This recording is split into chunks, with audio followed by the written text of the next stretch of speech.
Hello friends, हम अपने YouTube channel में आपका स्वागत करते हैं। आज हम आपको Rutherford nuclear model of atom के बारे में बताएंगे। तो देखिएगा, Rutherford alpha particle scattering experiment किया। तो क्या था अल्फा पार्टिकल स्कैटरिंग एक्सपेरिमेंट? था कि इन्होंने पतली गोल्ड की एक फॉइल ली, ठीक है, और इस पर अल्फा पार्टिकल की रे हिट की। अल्फा पार्टिकल डबल चार्ज के हीलियम आयंस होते हैं, ठीक है, और इनका मास 4 AMU होता है।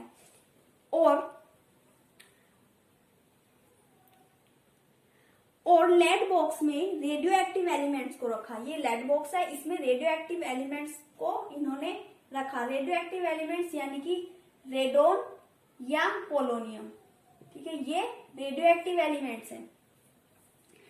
तो इसमें उन्होंने क्या किया कि अल्फा पार्टिकल्स को इसमें अलग कर दिया और उन्हें ले लिया। तो इन्होंने फिर लेड प्लेट ली, ठीक है, लेड प्लेट से इसको गुजारा। यानी कि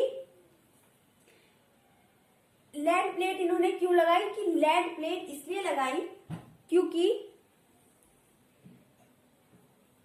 ताकि अल्फा पार्टिकल्स प्लेट से बाहर निकले, और इससे निकलने वाले पार्टिकल्स को हमने क्या कहा, इन्होंने और बाहर निकले, और इससे निकलने वाले पार्टिकल्स को देखने के लिए, जो इससे पार्टिकल्स निकल रहे हैं इनको देखने के लिए इन्होंने जिंक सल्फाइड की एक स्क्रीन लगाई यहाँ पर, ठीक है, जिससे इन्हें ये पता लगा कि कुछ पार्टिकल्स आ रहे हैं।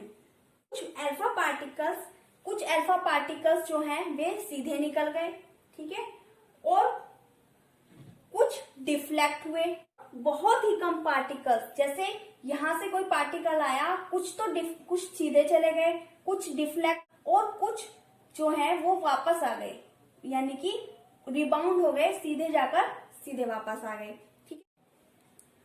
फिर रदरफोर्ड ने ऑब्जर्वेशन किया कि most of the alpha particles passed through gold foil undeflected. क्या मतलब? कुछ अल्फा पार्टिकल्स बिना डिफ्लेक्ट हुए आगे चले गए, ठीक है, यानी कि कुछ रेज यानी सीधी चलेगी, कुछ अल्फा पार्टिकल्स, ये अल्फा पार्टिकल्स हैं, ठीक है, तो ये बिना डिफ्लेक्ट हुए सीधे चले। और दूसरा क्या है? Small fraction of alpha particle got deflected through small angle कितना? 180 डिग्री। कुछ जो पार्टिकल्स हैं वो 180 डिग्री के एंगल से डिफ्लेक्ट हुए। A few alpha particles did not pass through foil, ठीक है, कुछ पार्टिकल्स पास नहीं हुए फॉइल से, कुछ यानी कि कुछ टकराकर ही, मतलब एक सीधी रे जाकर ही वापस आ गई, ठीक है। तो ये उन्होंने ऑब्जर्वेशन, कंक्लूजन इन्होंने क्या निकाला कि most part of the atom is hollow. क्या है कि एटम का काफी पार्ट जो है वो खाली है। The positive charge resides in a very small space, कि एटम में एक छोटा सा भाग है जिसका चार्ज क्या है? पॉजिटिव है, और सारा मास भी वहीं पर है। थर्ड आया हमारा, the positive charge is heavy. Charge जो है ये है प्रोटॉन्स, ठीक है, और जो हैवी यानी कि ये न्यूक्लियस। पॉजिटिव चार्जेस अगर है तो वहां प्रोटॉन्स है। न्यूक्लियस में पॉजिटिव चार्ज प्रोटॉन्स की वजह से होता है, ठीक है। Number of protons is equal to number of electrons. फिर हमारी फिफ्थ क्या है? तो फिफ्थ कंक्लूजन उन्होंने क्या निकाला? The size of nucleus is very small is compare to the atom. Nucleus बहुत छोटा होता है एटम की तुलना में, ठीक है। इन्होंने साइज ऑफ एटम और साइज ऑफ न्यूक्लियस रेडियस के आधार पर निकाला। तो 10 टू दी पावर -10 मीटर, ठीक है, और न्यूक्लियस का कितना है size? 10 to the power -15 metre. अब ये मीटर में है, अब इसको सेंटीमीटर में चेंज करने के लिए 100 से मल्टीप्लाई करके क्या है हमारा? 10 to the power 8 centimetre, 10 to the power -13 centimetre. Electrons revolve in clouds, circular orbits around the nucleus, around the nucleus, ठीक है। अब जैसे कि सोलर सिस्टम में सन होता है और सन के चारों तरफ प्लैनेट्स घूम रहे होते हैं, तो उसी तरह यहाँ पर बीच में एक न्यूक्लियस है और उसके चारों तरफ इलेक्ट्रॉन घूम रहे हैं। रीजन क्या हुआ इसका? रीजन क्या होता है कि इलेक्ट्रॉन, ये प्रोटॉन, ठीक है। अब पॉजिटिव चार्ज जो होता है वो नेगेटिव चार्ज को अपनी ओर खींचता है। जैसे पॉजिटिव चार्ज है तो नेगेटिव चार्ज को अपनी ओर खींच रहा है, ठीक है। तो इसमें किसकी वजह से हो रहा है? इलेक्ट्रोस्टैटिक फोर्स ऑफ अट्रैक्शन की वजह से। इलेक्ट्रॉन को जो है वो प्रोटॉन अपनी ओर खींच रहा है और खींचने से इलेक्ट्रॉन प्रोटॉन के पास आ जाएगा, तो क्या होगा? ये कोलाइड करेंगे, एटम क्या होगा? वो खत्म हो जाएगा। एटम जो होगा वो electron is force is circular motion is क्या करेगा? सर्कुलर मोशन में यूज करेगा। तो इलेक्ट्रॉन इस फोर्स को किस में यूज करेगा? सर्कुलर मोशन में यूज करेगा, ठीक है। सर्कुलर मोशन में इस फोर्स को यूज करेगा। यहां से रदरफोर्ड ने बोला कि electron revolve around the nucleus in circular orbits. अब failure of the Rutherford model, इसका मॉडल कहां फेल हुआ? रदरफोर्ड के अकॉर्डिंग एटम में इलेक्ट्रॉन न्यूक्लियस के चारों ओर मोशन में रहते हैं। चार्ज पार्टिकल है तो इसकी एनर्जी में कमी होती जाएगी, तो ये एनर्जी रेज की फॉर्म में इमिट होगी, जिससे एक टाइम ऐसा आएगा कि इलेक्ट्रॉन न्यूक्लियस के ऊपर गिर जाएगा, ठीक है। जैसे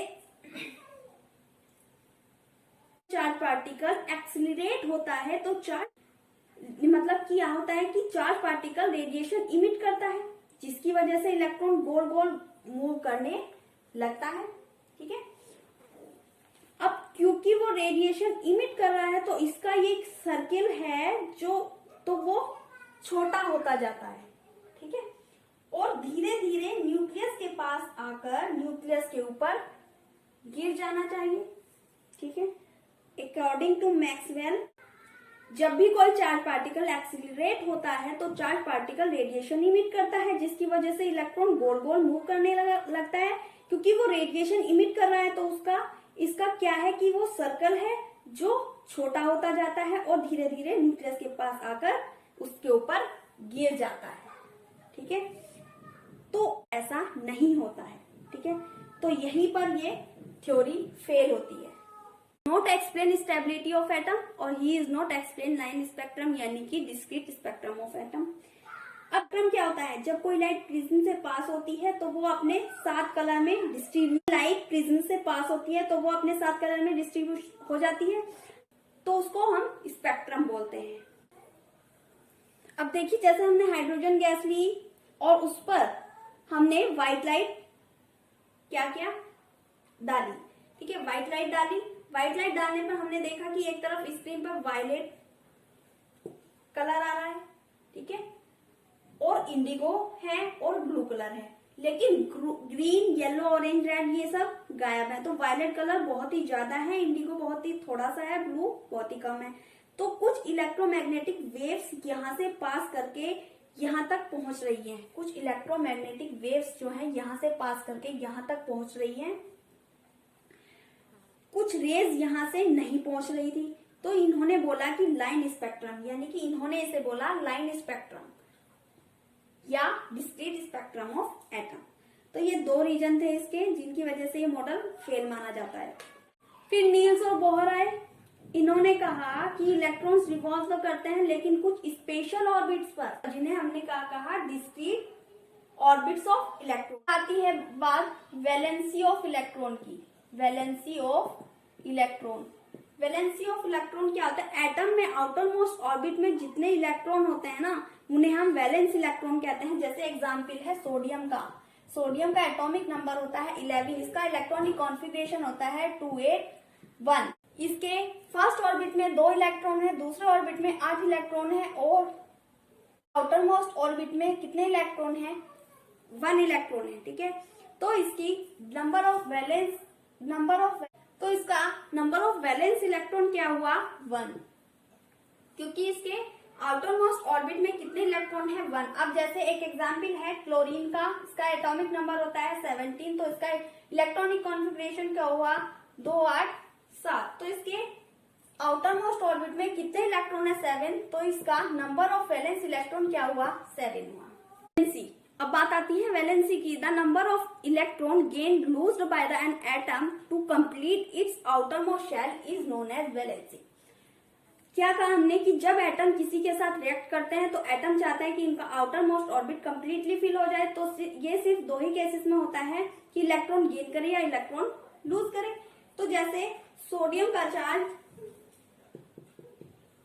1 होता है, ठीक है, क्योंकि इसकी वैलेंसी कितनी है 1 है, तो इसका मतलब है कि सोडियम रिएक्शन में एक इलेक्ट्रॉन लूज करेगा जिससे उसका आउटर मोस्ट ऑर्बिट भरा रहे। तो इसकी वैलेंसी कितनी हुई 1 हुई, ठीक है।